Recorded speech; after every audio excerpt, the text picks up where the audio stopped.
Bienvenue dans une nouvelle vidéo. Au moment où je fais l'intro, il y a une moto. Aujourd'hui, on va encore passer la journée ensemble et là, je suis en direction des Galeries Lafayette Gourmet. Donc j'achète un truc qui est assez particulier, vous allez voir. Et ensuite, on va aller chercher un Too Good To Go qui m'a l'air assez particulier. On va dire que c'est un Too Good To Go que je vais prendre dans une pâtisserie de luxe qui s'appelle Angelina. Je trouve ça assez spécial qu'ils fassent des Too Good To Go comme ça. C'est vrai que c'est assez rare. Autant c'est une arnaque. Je sais pas. J'ai trouvé le Too Good To Go à 6,99 €. J'espère que ça va être pas mal. On va voir ça ensemble de toute façon. Là, je vais aux Galeries Lafayette et on se retrouve dès que je suis là-bas. À toutes.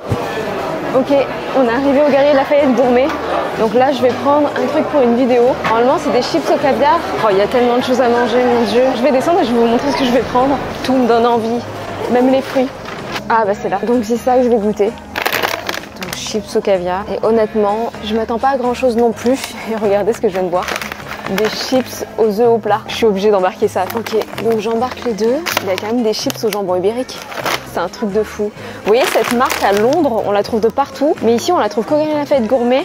Et il me semble à la grande épicerie. J'ai jamais goûté. On m'a dit que la truffe, elles étaient super bonnes. Mais je goûterai peut-être une prochaine fois. C'est vrai qu'en vrai, ça, vous voyez, c'est vraiment le genre de choses que si j'avais pas les réseaux sociaux, je testerais même pas. Bah parce que j'en aurais pas vu l'intérêt. Et c'est vrai que d'être sur les réseaux sociaux, en réalité, ça permet vraiment de tester plein de choses. Et ça, c'est cool. Là, on est dans le rayon sucré. Bon, je vais prendre que ça. Franchement, je pense que c'est bien déjà. Les moutardes, elles ont l'air tellement bonnes. Moutarde au safran. Moutarde au cassis de Dijon. Ça me donne trop envie. J'ai l'eau à la bouche. Moutarde de pain d'épices. Bon, avec quoi vous préparez, franchement, ça peut être pas mal. Hein. Si on trouve les bons accords, du moins au niveau des saveurs, ce vinaigre-là, il doit être tellement bon. Lui aussi. Lui aussi. Je suis pas fan des vinaigrettes comme ça habituellement, mais celles-là, elles ont l'air trop bonnes. Ça doit être incroyablement bon. Dites-moi si vous voulez que je teste, comme ça je reviendrai. Bon, je vais aller payer, on se retrouve tout à l'heure. Ça y est, c'est bon, c'est payé. J'ai tellement envie de me prendre des choses chez Meunier. Non mais regardez-moi ça. Ça j'ai déjà goûté, c'était vraiment super bon. Les babkas, elles sont assez bonnes, mais c'est pas non plus transcendant. Regardez les cookies comme ils ont l'air bons. Ça c'est super bon, mais après je sais pas si c'est bon. Oh là là, le fraisier et... Oh là là là là là là là là. Oh mon Dieu. Pour toutes les fans de tarte au citron meringuée, c'est incroyable. Voilà, la tropézienne. Oh, le croque-monsieur. Je sais pas si je vous l'ai déjà dit, mais je suis une fan de croque-monsieur. Pas mal la focaccia. Tout a l'air trop bon. Dites-moi si vous voulez que je vous fasse une dégustation de chez Meunier. Vous la ferez sans problème. Oh là là. J'ai faim. Du coup, je pense que je vais aller m'acheter à manger. Oh, la truffe au chocolat. Elle a l'air tellement bonne. Franchement, c'est super bien fait. Hein. Pour le coup, c'est un beau trompe-l'œil. Ces pizzas-là, je les ai déjà goûtées. Franchement, elles sont bonnes. Après, elles sont un peu chères, 6 € la part. C'est même plus que cher. Bon, bah écoutez, je vais aller chercher mon Too Good To Go maintenant. Il y a Alain Ducasse. Et le chocolat Alain Ducasse, c'est quand même exceptionnellement bon. Philippe Conticini, Hélène Couvreur, Pierre Armé. Oh, l'Ispahan. Meilleure pâtisserie au monde. Bon allez, j'y vais. Bon là je viens de sortir. Ah mais c'est trop ça. Il y a la glace Alain Ducasse. Je vous ai toujours dit que j'avais pas un palais sucré, que je préférais le salé. Et ça n'a pas changé vraiment. Et quand on a les pâtisseries sucrées ou les glaces, tout est bien équilibré. Honnêtement, c'est incroyable. Pour moi, tout ce qui est fait par Alain Ducasse, c'est vraiment des choses à goûter. Il n'y a pas que lui, loin de là. Et j'ai envie de dire qu'il n'y a pas que les chefs étoilés qui en valent la peine. Il y en a d'autres. Mais c'est vrai qu'Alain Ducasse, c'est quand même une valeur sûre. Donc, à l'occasion, je voudrais la glace. Et si vous voulez que je vous fasse une petite dégustation de glace dans les vidéos, dites-le moi. Et je vous ferai ça. Ce sera avec grand plaisir. Je suis à quelques minutes de marche du Too Good To Go. Donc, j'y vais. On se retrouve après. À toutes. Ok, c'est bon, j'y suis. On est sur la rue de Rivoli, juste à côté du Meurice. Et franchement, l'entrée, elle est trop jolie. Quand je venais ici, je prenais le Mont Blanc. C'est un peu leur best-seller. Je sais pas s'ils l'ont encore d'ailleurs. J'espère que je vais l'avoir dans mon pays Too Good To Go, mais ça m'étonnerait quand même. Parce que je pense que ça se vend très bien. Attendez, je vais rentrer à l'intérieur. Bonjour, je viens chercher un Too Good To Go. Merci. Oh voilà, regardez. Ils ont encore le Mont Blanc. C'est vrai que c'est quand même très joli ici. Non, mais regardez-moi tous ces gâteaux. Le Paris-Brest, ça donne trop envie. Là, il doit être dingue, il doit bien être frais. La dacquoise noix de coco, croustillant crémeux, pamplemousse, mousse mangue, gelée de mangue. Si vous voulez que je vous fasse une dégustation Angelina, n'hésitez pas à me le dire, je vous fais sans problème. Depuis tout à l'heure, je vous dis ça, je vais finir avec 15 dégustations à faire. Excusez-moi, vous êtes disponible? C'est juste pour aller chercher un Too Good To Go? Bien sûr. Bah, c'est bon. Merci beaucoup. C'est bon, je l'ai. Je vais quand même filmer à l'intérieur pour que vous voyez.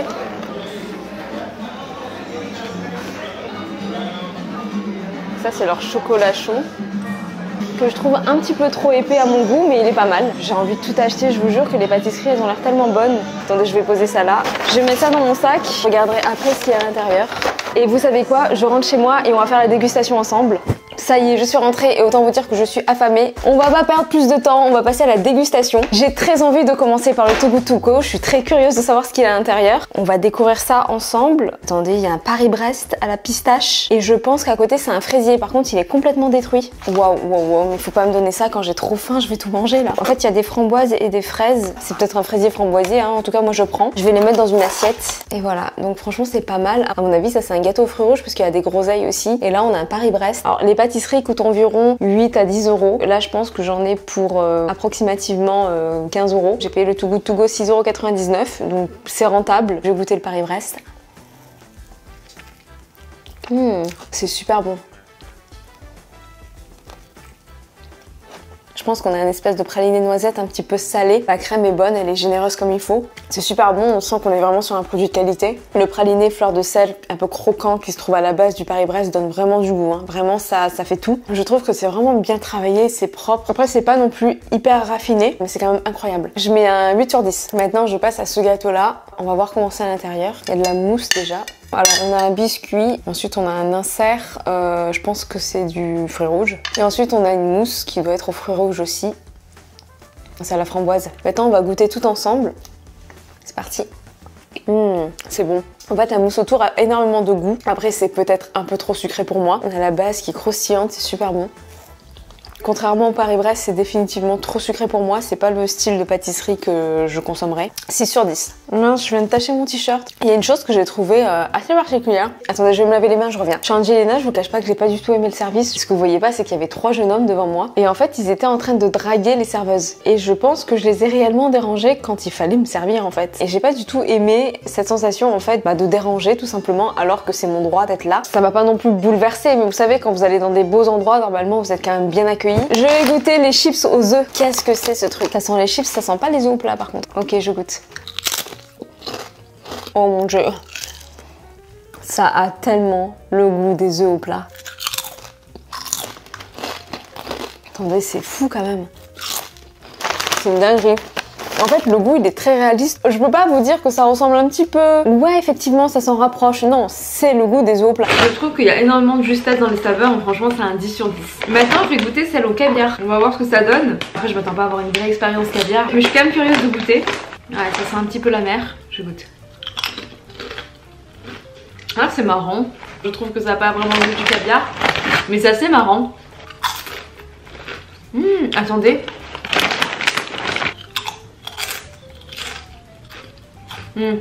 Plus on en mange et plus ça a le goût du caviar. Mais c'est marrant parce que les saveurs en fait évoluent en bouche. Il y a donc un arôme de caviar, du sel et du caviar déshydraté. Il y en a très peu par contre, il y a 0,18%. Moi j'ai l'impression d'avoir un petit peu de mélange de caviar et d'olive. Les saveurs sont belles, on n'est pas sur des saveurs qui font chimiques.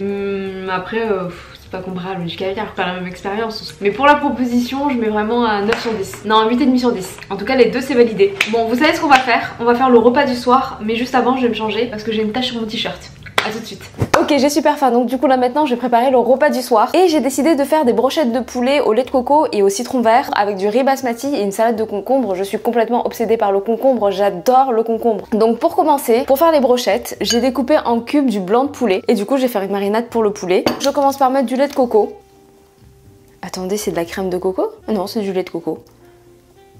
Hop. Ensuite du sel, pas trop parce que j'essaie de limiter le sel. Du poivre. De l'ail, c'est mieux avec de l'ail frais, mais bon, j'ai la flemme. Un petit peu d'oignon, c'est mieux avec des oignons frais, mais bon, j'ai la flemme. Je mélange. Je rajoute un tout petit peu de curcuma, pas trop parce que je veux pas non plus trop couvrir le goût de la noix de coco. Et un petit peu de cumin, et le cumin c'est vraiment une passion chez moi. J'en mange pas beaucoup, vous voyez, mais dès que je peux en mettre dans mes plats, je n'hésite pas. Je mélange, je mets du citron vert. J'aime trop ce citron vert. C'est une très grande passion aussi chez moi le citron vert. J'adore, regardez, j'ai des bouteilles complètes. Elles sont hyper pratiques, n'empêche, ces bouteilles. Parce que c'est du citron vert bio. Non, c'est pas du citron vert, c'est du citron. Pour les gens qui aiment le citron, qui aiment mettre du citron un petit peu de partout. Dans leur bouteille d'eau aussi. Ça dans de l'eau gazeuse bien fraîche. Ah, c'est le top du top. Normalement, j'aurais dû mettre du miel ou du sucre, mais je vais pas en mettre. Je vais laisser comme ça. Je laisse mariner environ 15-20 minutes. L'idéal, c'est de laisser mariner pendant 1 heure. Vu qu'il est 22 heures passées 10-15 minutes, ce sera amplement suffisant. Et ensuite, je vais mettre ça sur... Attendez, sur ça. Je vous montrerai pas cette cette étape du coup parce que ça sert à rien. On prend les pics et on enfonce dedans et on se fait plusieurs brochettes. Là j'en ai à peu près pour 3-4 portions, donc ce sera prêt d'avance et c'est parfait. Ça m'évitera de commander Uber Eats. Et ensuite j'enchaîne avec ma salade de concombre. Normalement je mets de l'huile de colza pour varier les huiles, mais là je vais pas en mettre. Je veux vraiment pas que ça soit gras. Hop, donc un petit peu de vinaigre balsamique. Après bon, faites pas comme moi, hein. La vinaigrette on peut la faire dans un petit bol à côté. Là je suis en mode il est 22h30 quoi. En fait c'est faux, je fais tout le temps ça. Bon bref, je mets le sel. Là j'ai de l'ail, des oignons comme ça. Normalement je mets des oignons rouges, mais j'ai la flemme. Après il est 22h30. Hein. Qu'est-ce qui manque? Du poivre, non? Voilà, un petit peu de poivre. Et pour finir, la petite purée de piment. Elle est toute neuve, ça faisait plusieurs semaines que j'en avais plus. Hop, et voilà, et on mélange. Bon, vous savez quoi? Dans 20 minutes, je fais mes brochettes et je vous retrouve quand tout est cuit. Ça y est, c'est prêt. J'ai donc réussi à faire 8 brochettes comme ça. Pour ceux qui voudraient savoir, au niveau de la cuisson, c'est 10 minutes ou 12 minutes de chaque côté à 160. Et après, j'ai changé, j'ai mis 180 degrés. Voilà, c'est pas très précis, mais je pense que enfin, ça dépend si vous faites à l'air fryer ou pas à l'air fryer. Après, j'ai mis du blanc de poulet, donc ça va être un petit peu sec.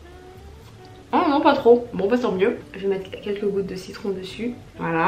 Et surtout, j'ai mis rajouter du riz, du piment rouge. Et j'ai surtout ma salade de concombre. Je crois que ça m'intéresse plus que tout ça en fait. Waouh. Waouh. C'est trop bon, je vous jure, c'est la base.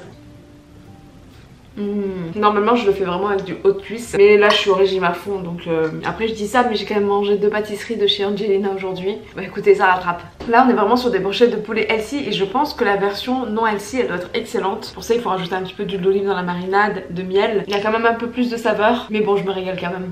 Surtout avec mes petits concombres. Waouh. Bon bah voilà, j'espère que cette vidéo elle vous a plu. On se retrouve demain pour des nouvelles aventures. On va voir ce qu'on fait demain. J'ai bien envie de vous faire une story time un jour. Dites-moi si ça vous intéresse ou pas. C'est une story time assez cool, une expérience assez marrante qui m'est arrivée. Je pourrais vous faire ça avec une dégustation en même temps. Donc dites-moi si ça vous plaît. Puis voilà quoi. Moi je vous dis à demain et je vous embrasse très fort. Bye.